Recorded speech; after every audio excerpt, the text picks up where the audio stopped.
next phrase. This would be excuse me, would be the fifth phrase that we will be discussing. Allahumma salli ala Muhammadin wa ali Muhammadin wa ajjal farajahum. Alhamdulillahi bi jami'i mahamidihi kulliha ala jami'i ni'amihi kulliha. Alhamdulillahi alladhi la mudadda lahu fi mulkihi wa la munazi'a lahu fi amrihi. Alhamdulillahi alladhi la sharika lahu fi khalqihi wa la shabiha lahu fi 'azamatihi. All praise be to Allah with full gratitude for all His bounties. All praise be to Allah who has no opposition in His rule, nor there is any challenge to His commands. All praise be to Allah who has no counsel to meddle with His operation of creation, nor there is anything similar to Him in His greatness. Okay, again in this phrase we see that we are again thanking and praising Allah subhanahu wa ta'ala. As we mentioned earlier, there are 18 times this part is repeated, Alhamdulillah, Alhamdulillah, Alhamdulillah, and we mentioned some of the importance of it earlier on. Since we don't have many sessions left, we have our last session tomorrow, so we'll try to look at most of the important things, and tomorrow of course we'll look at the last part of this dua, which is more about related to Ahlul Bayt and Tawassul and the du'as we are asking the Ahlul Bayt. So I'll try to focus on main points and main concepts within this dua and within these phrases, may not be focusing on every single stanza of the phrases. So let's look some of the important stanzas within this phrase itself. Alhamdulillah bi jami'i mahamidihi kulliha ala jami'i ni'amihi kulliha. All praise be to Allah with full gratitude for all His bounties.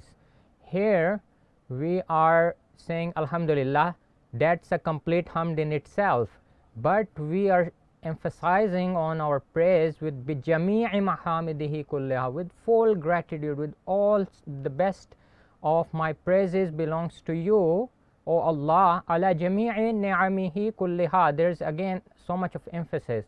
Ala jami'i ni'am, that tells that on all the bounties. Kulliha, again a lot of emphasis. O Allah subhanahu wa ta'ala, I'm really thankful to all the bounties that you have given me from the bottom of my heart. All the bounties, yes, all of them. So we are actually acknowledging the fact that His bounties are infinite, unlimited, and every single moment I am covered by the bounties of Allah subhanahu wa ta'ala, and praising Allah for all His bounties with the best of praises and gratitude. Okay, this is in fact we are praising Allah subhanahu wa ta'ala for all His bounties in a general sentence, and within this dua we'll see that we are praising Allah subhanahu wa ta'ala for specific things as well, as we saw earlier as well in our classes last week, that we are praising Allah for relieving us of the pains and sorrows and grievances and problems and misfortunes. We are thanking Allah for every minute thing that happens within my life. This is a general thank that we are told, we are taught by the Imam of the time in this dua al-Iftitah. Alhamdulillahi alladhi la sharika lahu fi khalqihi. All praise be to Allah who has no counsel to meddle with His operation.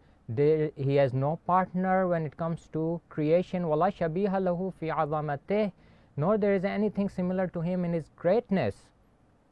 Okay, here we are taught about the concept of Allah subhanahu wa ta'ala. There's only one God, there's only one creator.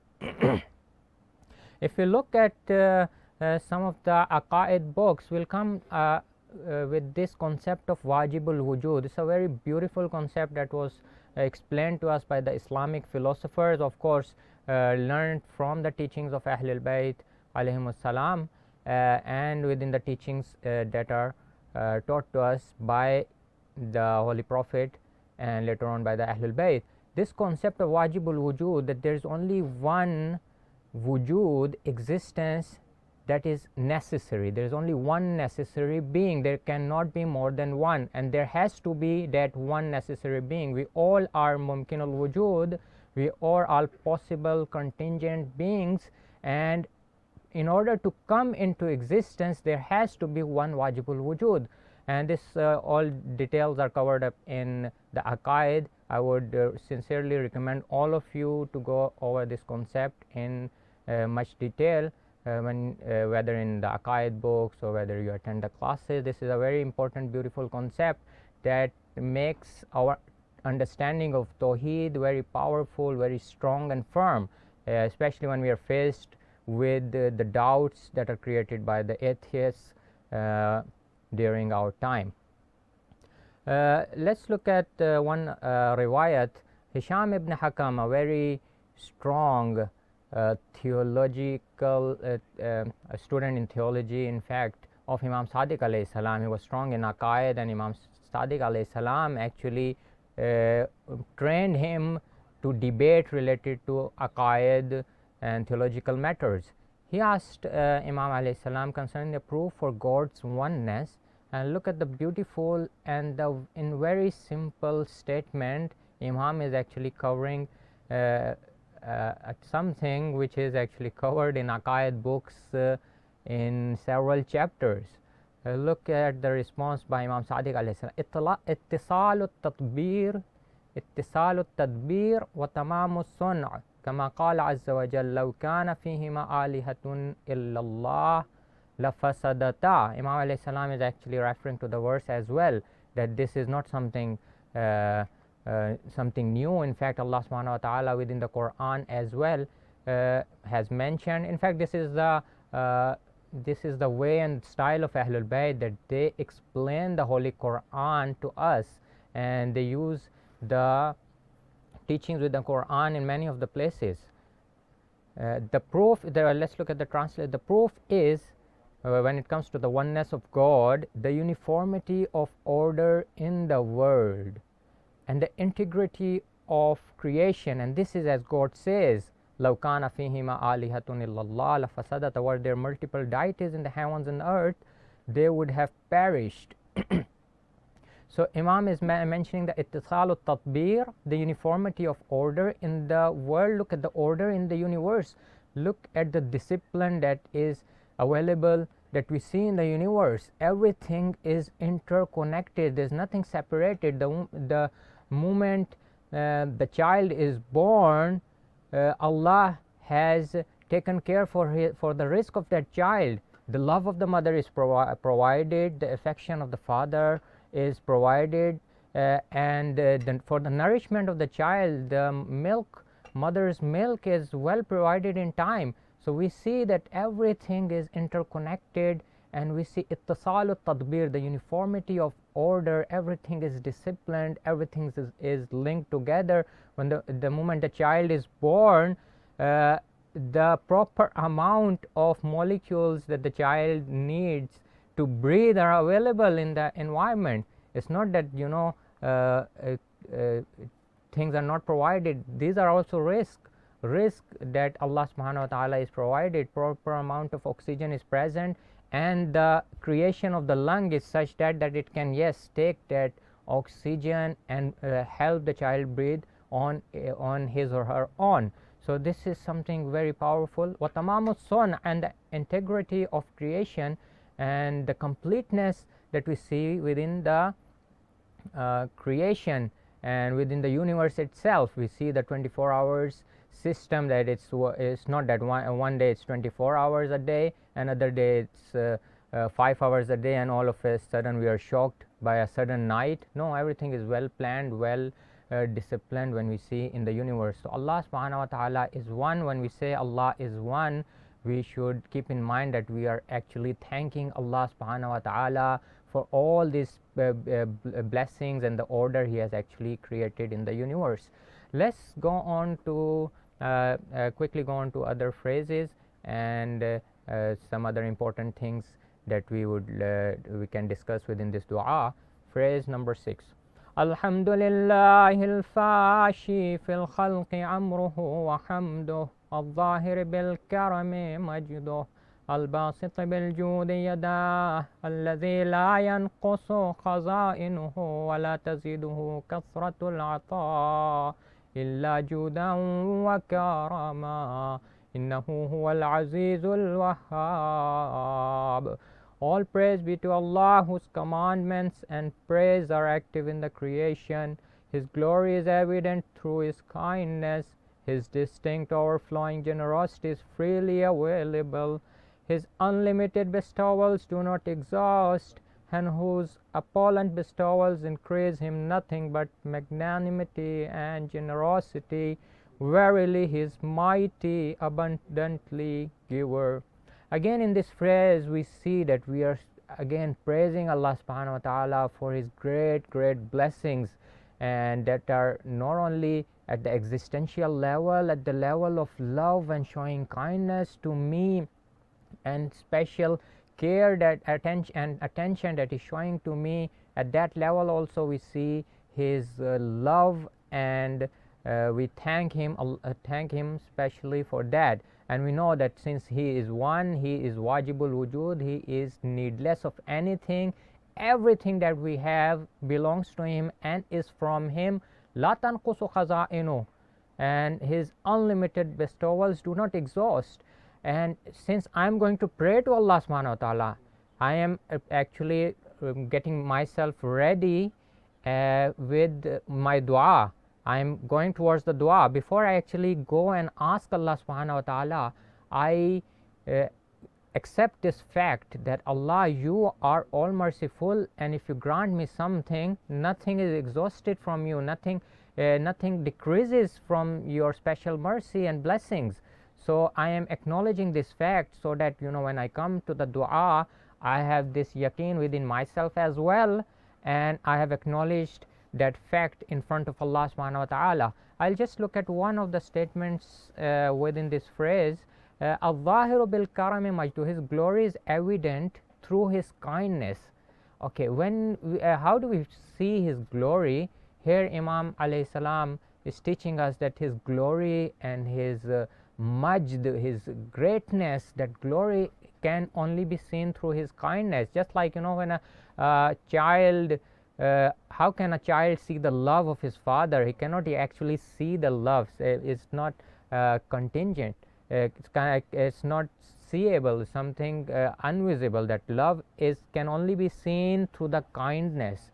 Similarly, love that a father shows to his children, or whether the love is between the spouses, whether the love is between the children and their parents and the elders, or our love towards Ahlul Bayt alayhimus salam, this is shown by actually through the kindness that we express. So that's why when we say that if we love Ahlul Bayt alayhimus salam, we should show it within our actions. If that is not shown, that maybe we are fooling ourselves. We are saying that we love Ahlul Bayt, and where is that love? That has to be seen, right? So when we have something within our hearts, it has to be displayed, come outside. So that love of Allah subhanahu wa ta'ala, His greatness, His glory is evident through His kindness, and His kindness we see within this universe, His help, His love, His mercy, and all His blessings that we are actually thanking for. Let me come to some other important phrases very quickly. Let's move on to the next one. Allahumma inni as'aluka qalilan min kathirin ma'a hajatin bi ilayhi azima wa ghinaka anhu qadim wa huwa indi kathir wa huwa alayka sahlun yasir. O Allah, I beseech You for little from the much, along with my great need for it, and Your needlessness for it is since eternity. For me it is so big, but for You it is effortless and easy. And now we are now trying to build that connection with Allah subhanahu wa ta'ala. We have thanked Allah subhanahu wa ta'ala for all his blessings and bounties, and now we are getting closer, a step closer. I am trying to build my connection with Allah subhanahu wa ta'ala at a personal level, and trying to show my nothingness, express my nothingness, which I am nothing in front of Allah. I am nothing. I have to express that. Now after acknowledging all the blessings, I've reached this level where I feel that yes, I'm really nothing. So all the whole idea of expressing my gratitude and acknowledging the blessings of Allah was that I reached this level where I have that feeling that yes, I really am nothing when in front of Allah subhanahu wa ta'ala. Here I am acknowledging that fact. Allahumma inni as'aluka qalilan min kathirin. Oh Allah, I am asking you very little from the great that you have. Ma hajatin bi ilayhi azima. I have a great need for that, oh Allah. So let's look at some of the words here. Allahumma inni as'aluka. When we say as'aluka, so the root word is su'al. Su'al means actually to besiege due to some need. So if we look at the sa'ala, if we look at the root word in the Arabic dictionaries, the exact meaning would be something like, besieging and asking for something due to a need. You really need it. So when I say as'aluka, I ask you, oh Allah, I am actually expressing and acknowledging this fact. Oh God, I am in need of you. I am completely in need of you. I am faqir. Ana al-faqir wa anta al-ghani. What about haja? When we say ma'a hajatin, I have the need. Haja in Arabic, if you look at the root word and look at the detailed explanation of it, it is that I am in need of something, but there is a longing for it. I really aspire it. I am really in desire of it. I wish that. I am longing for it. So there is that concept of longing for it as well. There's not only need, there's a longing for it. I really need it, and I cannot live without it, and I have that longing for that. Let's see what else we learn from this phrase itself. وَغِنَاكَ عَنْهُ قَدِيم. Your needlessness. Oh Allah, on the other hand, you are needless, and your needless is qadim, eternal, is since forever, and you are needless. You are wajibul wujud, if I use the same concept of wajibul wujud. Oh Allah, you are wajibul wujud. You are a necessary being. You are independent, and you are needless of anything. You do not need anything. I am completely in need of you. So we see that, on one hand we see the needless God, and on this side I am in great need of Allah subhanahu wa ta'ala. On one hand we see that it's very easy for Allah subhanahu wa ta'ala, his khazain are full, and it's very easy for him. He's all powerful. He just has to wish and do the irada, and it will accomplish. My needs will be given to me. On the other hand, I am in great need of it. So we see that, both the sides are very well explained in this phrase. We see Allah subhanahu wa ta'ala as ghani and needless, and myself complete need and great need for. Not only I am completely needy, I have a great need for it. I cannot survive without those special blessings of Allah subhanahu wa ta'ala. And on one hand I see that for Allah is so easy to grant. On one hand I have very little to ask. I am not asking something very big from Allah which is impossible. Everything everything is under the might of Allah subhanahu wa ta'ala, and everything is possible for him. So it's very easy and very much possible for Allah subhanahu wa ta'ala to grant me my du'as. So we are actually preparing ourselves and connecting very well, creating that fondness with Allah subhanahu wa ta'ala through these phrases.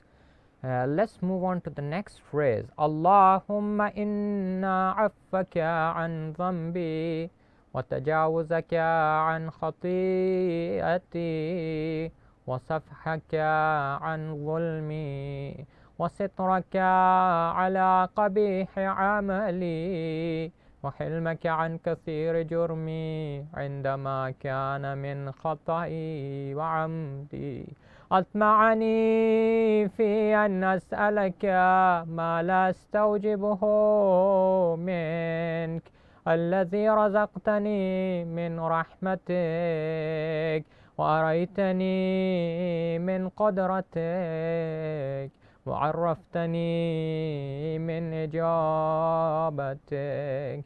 O Allah, as you pardon my sins, overlook my mistakes, take a lenient view of my disorderly conduct, cover up my hideous actions, and treat my numerous offenses with forbearance, which I have committed mistakenly and wilfully. All that tempted me to ask for that which I do not deserve from you, that is, you may grant me part of your mercy, show me part of your all-powerfulness, and show me signals of your response to me.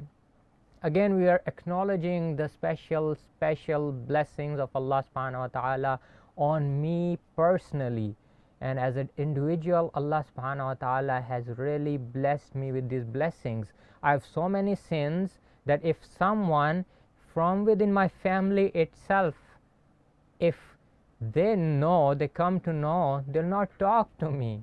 I have my sins that if I go to the mosque, people come to know that these are my sins, they will not look at me with respect. All these sins Allah subhanahu wa ta'ala has hidden from people.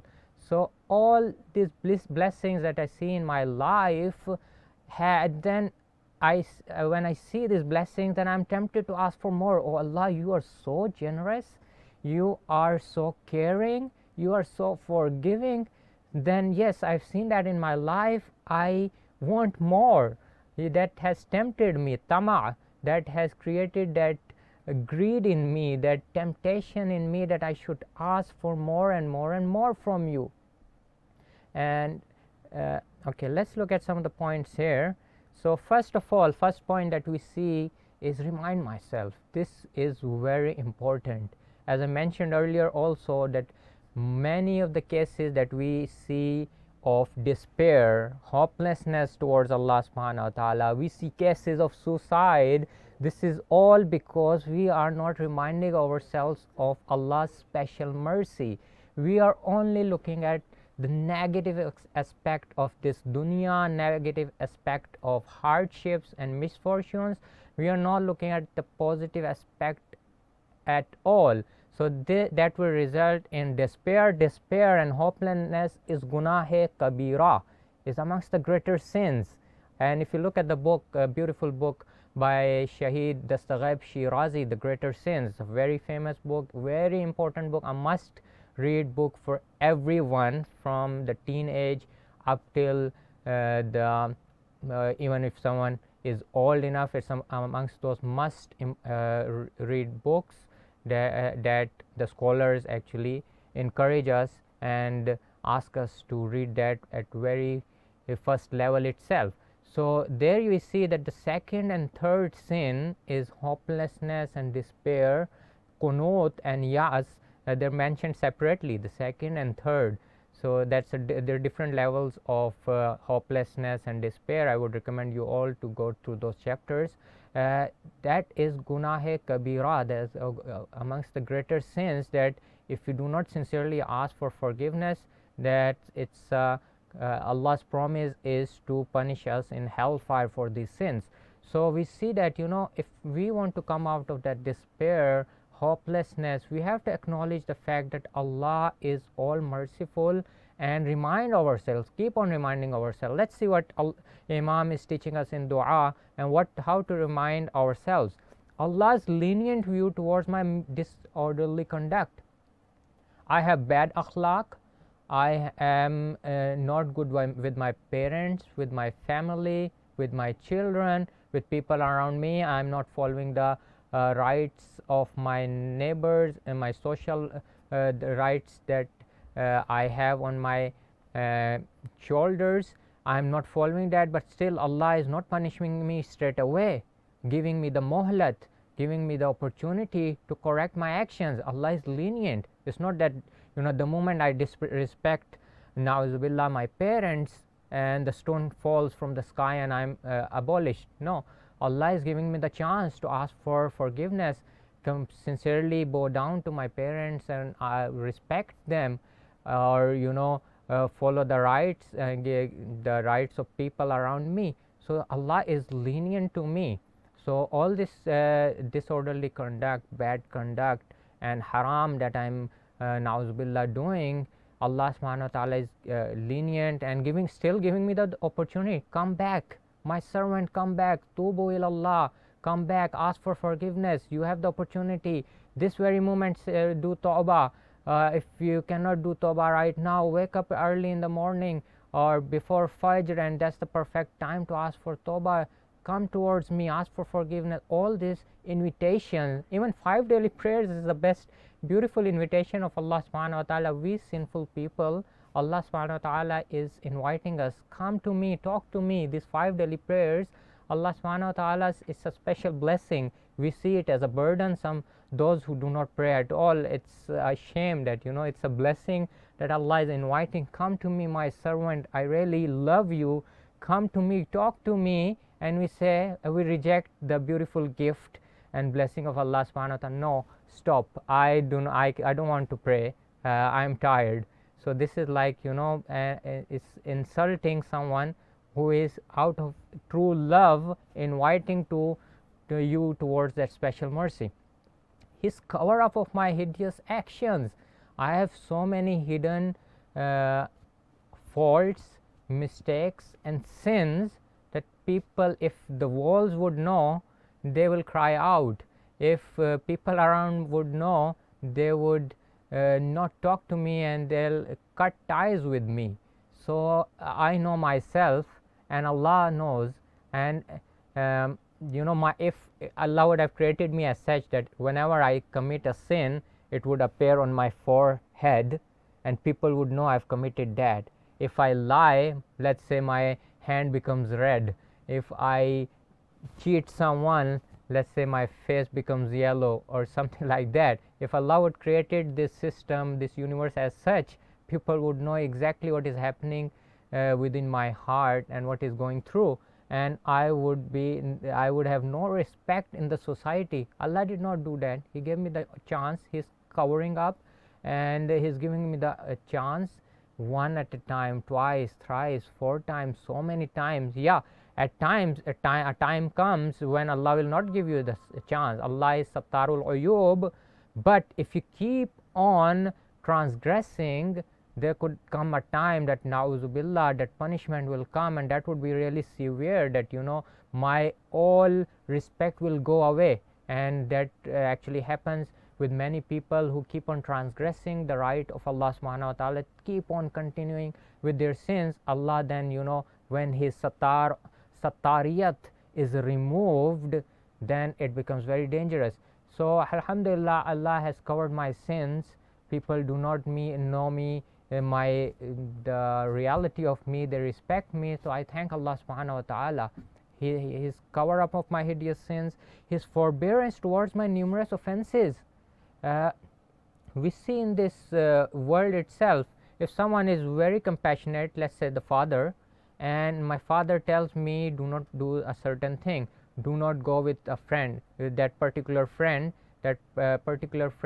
is will corrupt your character, and I hide the issue and go with that particular friend. My father comes to know, warns me, please do not go again, and then I keep on going and keep on going and keep on committing that sin again and again, keep on disobeying my father. A time will come that he will be furious at me and he will show his harshness at me.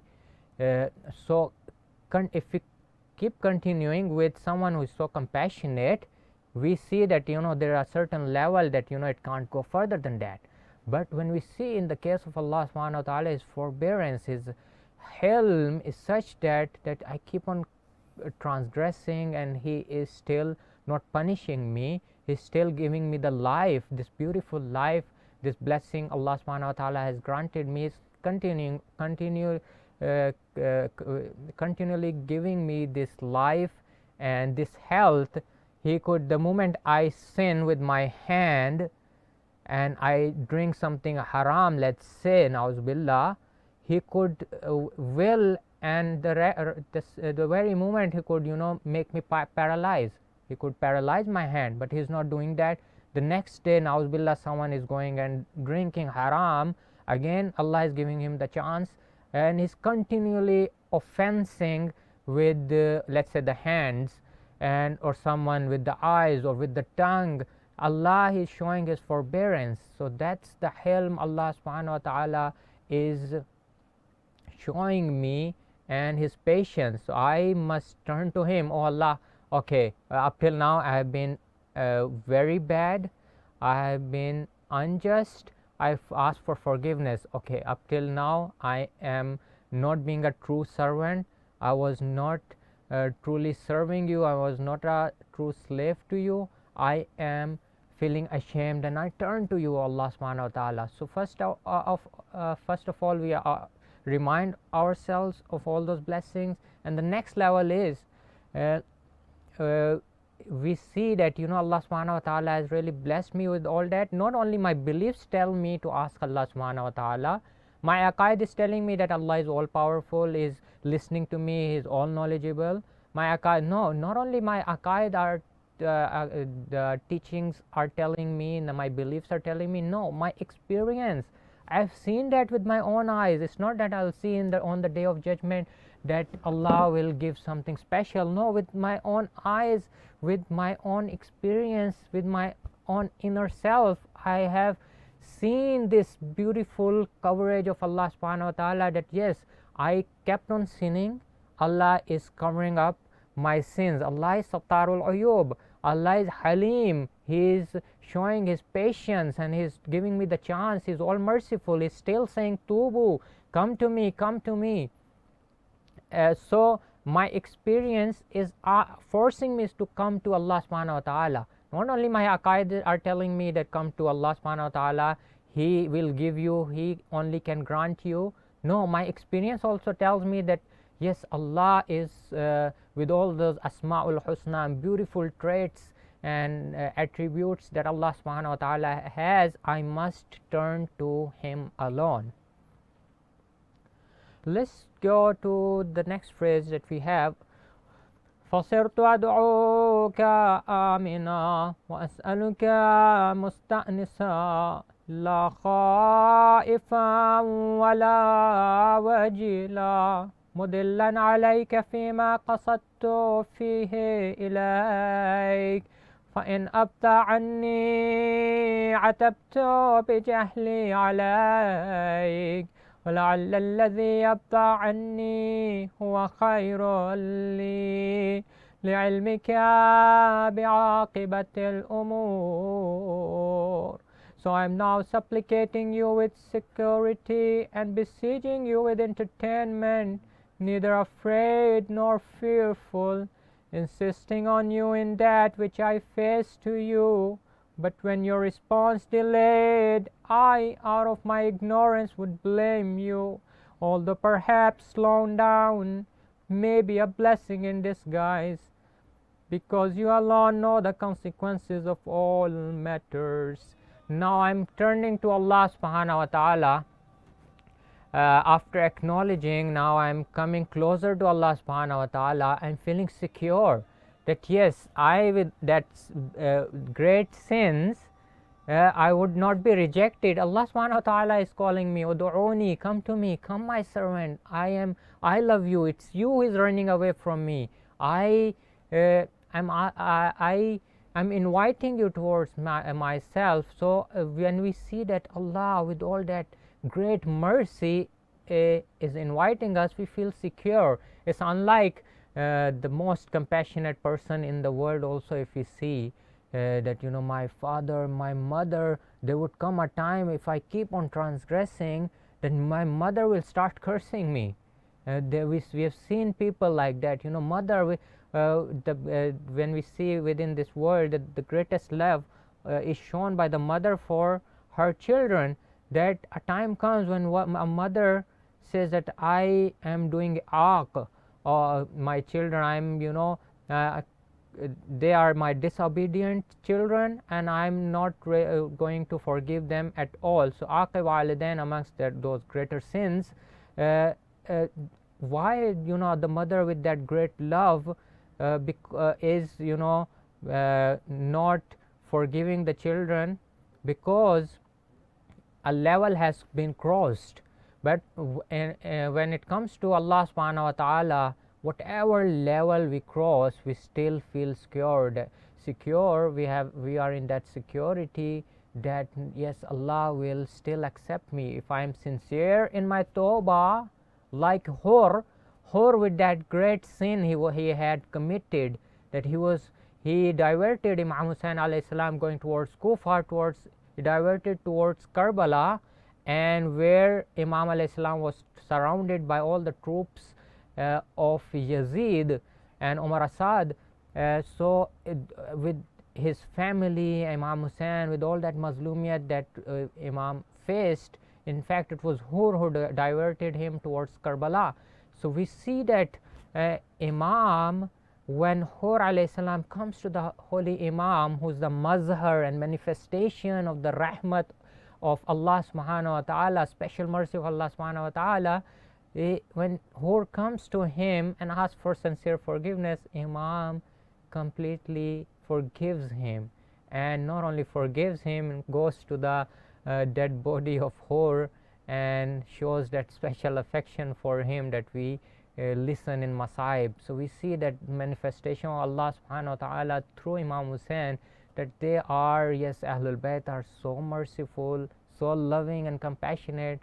Allah is so merciful, loving and compassionate. We just have to turn towards them and sincerely ask for forgiveness. So we are here with complete sincerity and feeling secure, turning towards Allah subhanahu wa ta'ala. We are neither la khaifa wa la wajila.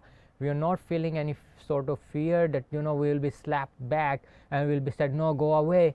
Yeah, we should have that fear within ourselves that maybe my tawbah is not sincere, but if I have that sincere tawbah, I cry and bow down to Allah subhanahu wa ta'ala, I should feel secure that yes, Allah will surely respect my feelings, will accept my tawbah if I'm really true in my tawbah. And of course, as we mentioned earlier also, that there's one essential element of tawbah. This was mentioned in the class before, that the most important element, if you must all remember, of tawbah is regret. That feeling within me, I must sincerely regret that I have done something great, something greatly bad in front of that great Lord and all loving Lord I have. So I'll just mention some important points. I'll focus on the last point of this phrase, فَإِنْ أَبْتَعْ عَنِّي. Let me focus, this is a beautiful phrase. Let me focus on this point. فَإِنْ أَبْتَعْ عَنِّي عَتَبْتُ بِجَهْلِ عَلَيْكَ. But when your response delayed, I, out of my ignorance, would blame you, although perhaps slowing down may be a blessing in disguise. Okay, let's look at this phrase in detail. My blame is out of my ignorance. Okay, when I blame Allah subhanahu wa ta'ala, oh Lord, why are you not listening to me? I have been doing dua for the last several years. I'm going to the ziyarat and I have kept on doing the same dua, from asking from you about my health, about the race, but still I'm faced with so many problems, and the problems are keeping on continuing. Oh Allah, what should I do? If na'uzubillah someone is really blaming Allah subhanahu wa ta'ala, Imam is telling us this is my jahl, this is my ignorance. Bijahli alayk, if I am blaming you that you did not listen to me earlier, So it's my jahal, it's my failure to understand the divine mercy and divine attributes of Allah subhanahu wa ta'ala very well. Okay, ignorance of what? As I mentioned here, as you can see in the slide, wisdom and divine grace. First time I am ignorant that there is wisdom behind everything that happens in this universe. If, for example, I am created, I was born handicapped, so there is a wisdom behind it, and there maybe Allah wanted something else from me. Okay, I am physically challenged, so or may Allah never gives this test to anybody, but if someone's children are physically challenged, so as a parent it's a big test for them. So I must be patient, keep on praying, but there is a wisdom behind. Maybe Allah wanted me to be more humble, connect more to Allah subhanahu wa ta'ala. There is a wisdom behind. Maybe I do not know what is the real wisdom behind that. And also have as I mentioned here in the slide, divine grace. Have that belief in divine grace, that Allah's grace and mercy is unlimited, it's infinite. So if I have that belief in divine grace, I will not feel tired. Even if it is 50 years I've asked for the same dua, I'll keep on asking. I know the door of mercy could open any time. I should keep on asking Allah subhanahu wa ta'ala. It's not that Allah is na'uzubillah he does not have that in his khazain, is not available. No, everything is by Allah.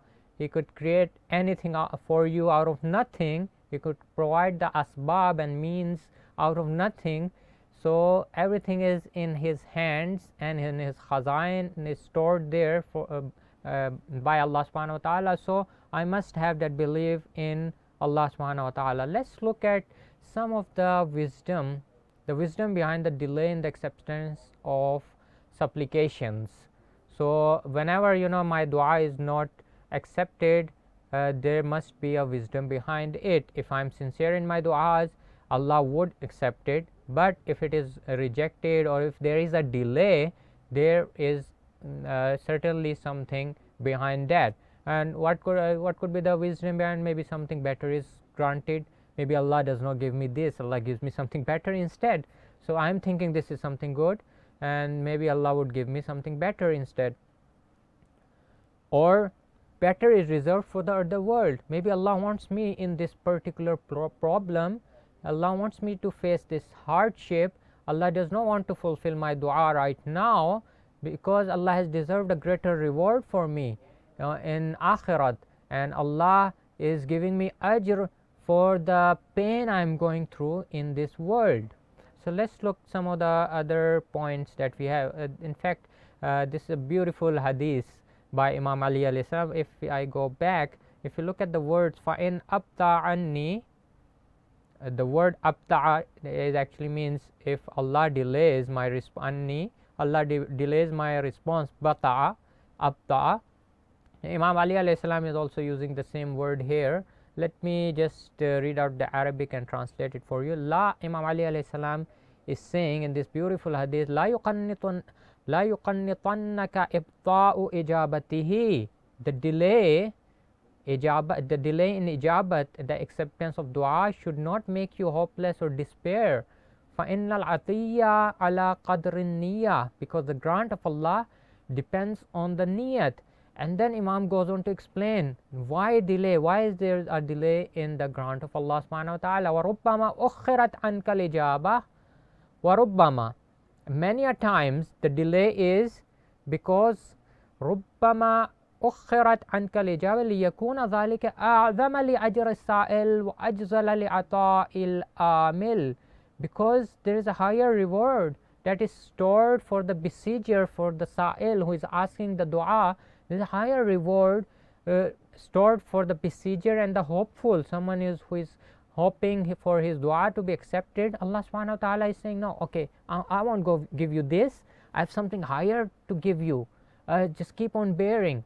So we should understand that there is certainly a hikmat and wisdom behind our prayers if they are not accepted. And Imam goes on to explain, وَرُبَّمَا سَأَلْتَ الشَّيْء, many a times you ask something, فَلَمْ تُؤْتَاهُ, but you are not given, you are not granted, وَأُوتِيتَ خَيْرًا مِنْهُ, Allah gives you something something better than that.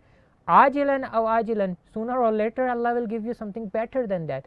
You are thinking that okay, if I go to let's say for the youngsters, they're thinking that this is the best university I can go to, but no, your dua is not accepted and you are rejected from here.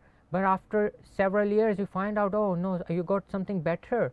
You are maybe this particular field was not good for you. Now after several years you are realizing that the field and profession that you chose, just because you were rejected from a particular university and you thought that this is the best dua for me and this is the best hajat I could ask Allah subhanahu wa ta'ala, I was rejected this hajat and now I'm granted something else. After years you realize that no, this was the profession I was made for.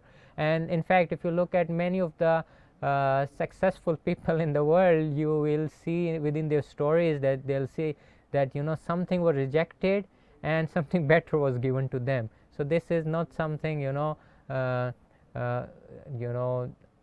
to us. If you look at the successful stories, you will certainly find, in fact, in every successful story you will see a failure and a rejection, and they say that okay, I really wanted this, I was stopped from here, I got something better. So this happens, and this is the special mercy of Allah subhanahu wa ta'ala. Unfortunately, those who are materialistic, those who are let's say non-Muslims or with the liberal thinking, are not really thanking Allah for that divine mercy. They'll say, okay, this was me, I was rejected, I put my efforts and got successful. Yeah, the efforts were there, but as we mentioned that everything is from Allah subhanahu wa ta'ala. This was the mercy of Allah subhanahu wa ta'ala that I was rejected from this place, and this was a great mercy of Allah subhanahu wa ta'ala. He gave me the opportunity, the potential, the ability and the opportunity to actually succeed in this particular field. So we should look at that special mercy of Allah subhanahu wa ta'ala. Let's move on to this hadith again. أَوْ صُرِفَ عَنْكَ لِمَا هُوَ خَيْرٌ لَكَ. Many a times this the dua is not accepted or delayed. أَوْ صُرِفَ عَنْكَ لِمَا هُوَ خَيْرٌ لَكَ. So that grant is not given to you because it was better for you not to have that. You were thinking that this is something good for me, but this was not good. Allah knows better. He is all knowing. He knows the past, present and the future. He knows what you could do if you are granted this. Maybe you will harm yourself physically or spiritually. So in fact the last point is very powerful. فَرُبَّ أَمْرٍ, I would say that رُبَّ أَمْرٍ قَدْ طَلِبْتَهُ وَفِي هَلَاكُ دِينِكَ لَوْ أُوتِيتَهُ. This is something very powerful. Many a times you are not granted your dua because your deen is at risk. You will spoil your deen. So these are some important points that we see in this dua, that reward in akhirat is kept for you. You're not granted this, you will be rewarded in akhirat, or something better is granted to you sooner or later. Maybe you're not granted this, a better something would be given to you, or not granted at all because your faith is in danger. If you're looking for more money, maybe no, Allah knows you better. Allah knows your spiritually very well, that your spirit, your ruh cannot take it. The moment you're given more of the worldly matters, you will lose out. You'll start thinking that this is all. You'll forget Allah subhanahu wa ta'ala. You'll become ghafil. So it's a special blessing of Allah subhanahu wa ta'ala. Many times we have limited knowledge. Okay, that's why we're thinking this is the best. Oh Allah, give me this. I cannot live without this hajat. No, we have limited knowledge. Allah knows better what is better for us. This mentioned in Surah Isra Verse number 85, وَمَا أُوتِيتُم مِّنَ الْعِلْمِ إِلَّا قَلِيلًا. Of knowledge it is only a little that is communicated to you. Our brain cannot take more, it's limited, and Allah subhanahu wa ta'ala has unlimited knowledge. He is all knowing, He knows better. Or maybe undesirable events of life are warnings to end that state of pride. It's a blessing. Many a times the problems in my life or undesirable events that I face are warnings that if you keep on continuing with your life happily, the materialistic life, if you keep on living your daily with that daily routine, you go in the morning for towards your the rizq halal to do the job, and then you come back and you enjoy it at the weekend. If you keep on continuing with that routine, you are wasting your time and you are ghafil and neglectful of Allah subhanahu wa ta'ala. Many a times these are warnings. Oh my servant, I am warning you, this is an alarm, come back to me. So these undesirable events, problems that comes to my life, they are again a blessing in disguise by Allah subhanahu wa ta'ala, blessing in disguise, as it is mentioned in dua Iftitah as well. So I am coming out of that pride, I am coming out of that neglectfulness towards Allah subhanahu wa ta'ala. Is something like many a times even those engineers, the civil engineers, when they they construct the roads, when they plan, so they are planning in such a way that people do not, on long highways, they don't fall asleep. So there are turns, not these bad turns as you can see in the picture, but there are turns and there are humps, so that the drivers get aware that they don't fall asleep, or they are they come to know that okay, there is a school, there is a hospital, there are people around, so I have to be more careful. So these undesirable events, the driver should not say, okay, oh, what sort of government is this, what sort of people are controlling my city, that these roads are built such way. No, there is a reason behind these things. Similarly, Allah the all wise, of course, with all that great wisdom, there is a great reason behind that.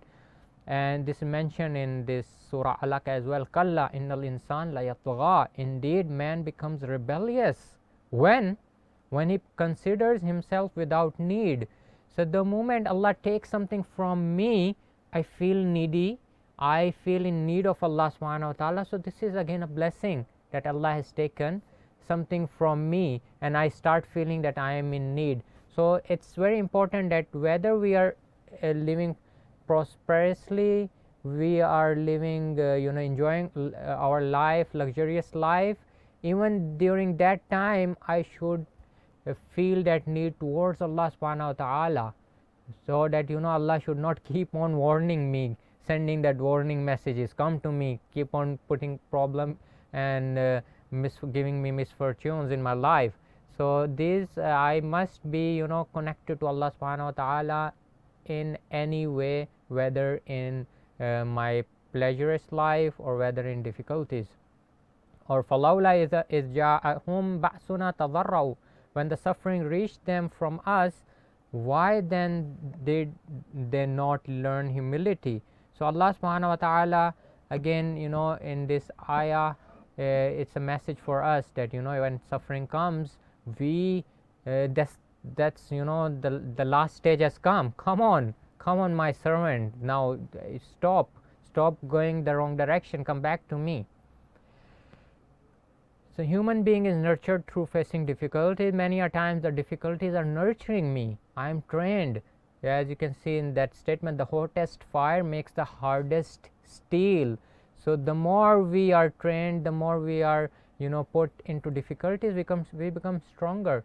And if we keep on, just like our an athlete, if he wants to be a very strong athlete, if he wants to run a race in the school, he will be trained accordingly. But then when he is selected for the city level, for the country level, when he is taking part in a competition, let's say in Olympics, so he will be training 24 hours. His planning is 24 hours, so that he becomes the best athlete in the world. So his planning is 24 hours, his planning is sleep very well, his planning is different amount of diets, maybe 3 meals, 6 meals, or different, a balanced diet. He's planning hard, he's working on himself. Why is he going through this difficult period? Why is he running and running and running? Why is he troubling himself? Because he wants to become stronger, he wants to win that competition. So this human being is nurtured through facing difficulties. The Holy Quran says in this regard, it may be that you dislike a thing and God brings about through it a great deal of good. فَهُوَ خَيْرٌ لَكُمْ. So this is a good example of athletes, or people who are working on their physical self. Similarly, my spiritual self also needs training and nurturing, and Allah subhanahu wa ta'ala, through putting me within these training sessions, in fact these difficulties and problems are in fact training sessions for me to get closer and closer to Allah subhanahu wa ta'ala and nurture my soul. So challenges faced by great personalities. So we know that successful people, whether materially or whether spiritually, they have faced the challenges. So I'll just mention a story of Allama Tabatabai. He was for several years. Let me tell just one thing before I actually go into this story. The most important challenge a talib ilm, a student or special hoza student faces, is understanding a material. Thus, if you do not understand the content, the book, that's a very big challenge. It's hard for a student to go through this harsh. It's like a punishment. So someone who is sick. Similarly, a student who is not understanding the material, it's very painful. So Allama Tabatabai, let me come to the story of Allama Tabatabai. For 4 or 5 years, he was having trouble understanding the Hoza studies. He was having trouble, and of course at that level he wanted to reach and understand. He was not able to understand and reach that level. So after 4 or 5 years, he asked a question. He kept on asking his teacher, and at one point his teacher maybe scolded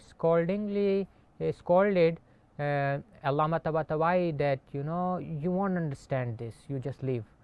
So he was disheartened when he heard that I can't understand. So that's really painful, as I said, that for a student or for a alim not to understand something in terms of academic material, it's a very big challenge. He went and did a proper tawassul, and what sort of tawassul was that? As people or his students tell us, that it was a tawassul with Imam Hussain alayhi salam, that special tawassul. Then when he comes out that state, he goes in a place where there's no one and does that tawassul when he comes out of that state.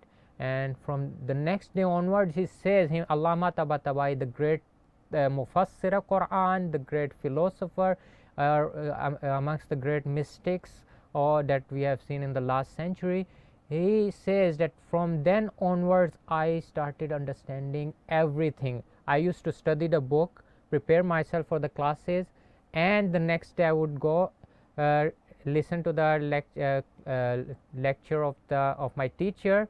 Before actually attending the class, I would nearly understand everything. So this was the level that Allama Tabatabai, with that persistence, and he kept on asking Allah subhanahu wa ta'ala without being losing hope on the mercy of in the mercy of Allah subhanahu wa ta'ala. So we see these challenges. Again, we see challenges that nations are forced to actualize their potentials when faced with outside danger. We have some good examples here as well that you all very well know about it. So I will not go into more detail here. I think the time is also up here. So inshallah we'll continue our discussion tomorrow, and I'll look at the tawassul part and Ahlul Bayt part of it inshallah in my tomorrow's class. Assalam.